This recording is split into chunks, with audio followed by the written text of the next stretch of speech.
Hello दोस्तों, मैं मुकेश मुकड़ आपका जेटीसी आईएएस वृंदावन कोचिंग में हार्दिक स्वागत करता हूं। तो देखो, अपन ने एक नई सीरीज स्टार्ट की है जिसमें कि सीजीएल प्रीवियस ईयर यानी पिछले साल के जितने भी क्वेश्चन है इसको 1 बाय 1 करते रहेंगे और बेस्ट ऑफ मेथड यानी शॉर्ट मेथड से कैसे करेंगे, एग्जाम पे अप्रोच क्या है उन क्वेश्चन को करने का तरीका, उस तरीके पर अपन इस्तेमाल करें। तो देखो, सबसे पहले क्वेश्चन को पढ़ते हैं। ये जो क्वेश्चन है ये सीजीएल की 1 तारीख थी दिसंबर था 2022 थी और शिफ्ट भी कौन सी थी, पहले थी। उसमें प्रतिशत का एक क्वेश्चन पूछा गया था। वो देखो क्वेश्चन कौन सा था, सबसे पहले क्वेश्चन को समझते हैं और फिर इसके सॉल्यूशन पर अपन ध्यान देते हैं। तो देखो, सबसे पहले क्वेश्चन समझते क्या था।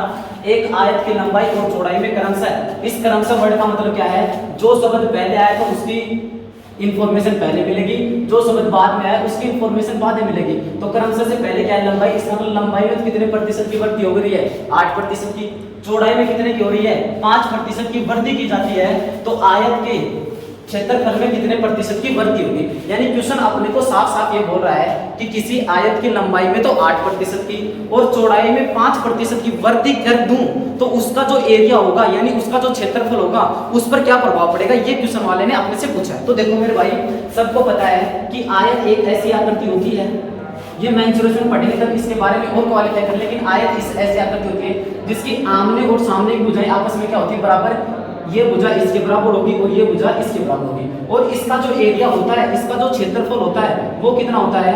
यदि लंबाई को और चौड़ाई को आपस में मल्टीपल कर दूं तो मेरे पास क्या निकल के आता है, आयत का क्षेत्रफल निकल के आता है। तो देखो, लंबाई में कितने प्रतिशत की वृद्धि कर रही है, एल कितनी प्रतिशत की वृद्धि कर रही है, 8% की। और सबको पता है कि 8% की जो फ्रैक्शन होती है वो कितनी होती है, 2/25। कैसे निकालेंगे, 8% का चिन्ह हटाऊंगा, बटे क्या आ जाएगा 100, 4 से काटूंगा 4 दूनी 8, 4 को 100 से काटूंगा कितना आ जाएगा 25। फिर अपन बात करें चौड़ाई की, तो वो मेरे पास कितनी है 5%, और 5% की फ्रैक्शन कितनी होती है 1/20। अब देखो, इस फ्रैक्शन का मतलब क्या होता है, इस नीचे वाली वैल्यू का अपन क्या मानते हैं, वास्तविक। यानी वास्तविक लंबाई कितनी थी 25, नई लंबाई कितनी हो चुकी है, एल डैश कितनी हो चुकी है मेरे भाई 25 में से 2 जोड़ूंगा कितनी हो जाएगी 27। अब मैं बात करता हूँ चौड़ाई की। पहले चौड़ाई कितनी थी भाई 20, और जैसे ही वृद्धि करूंगा तो एक और जुड़ जाएगा तो कितनी हो जाएगी मेरे भाई 21। ये क्या हो जाएगी बी डैश। अब आपको पता है कि एरिया क्या होता है, यदि लंबाई को चौड़ाई से मल्टीपल कर दो तो क्या निकल के आएगा, एरिया निकल के आएगा। तो 25 और गुना में 20 कितना हो जाएगा, 25 दूनी 50। पहले क्षेत्रफल कितना था 500, अब क्षेत्रफल कितना होगा 27 गुना में 21। तो 27 को 21 से मल्टीपल करते तो आपका एरिया कितना आता है 27 और 27 दूनी 54।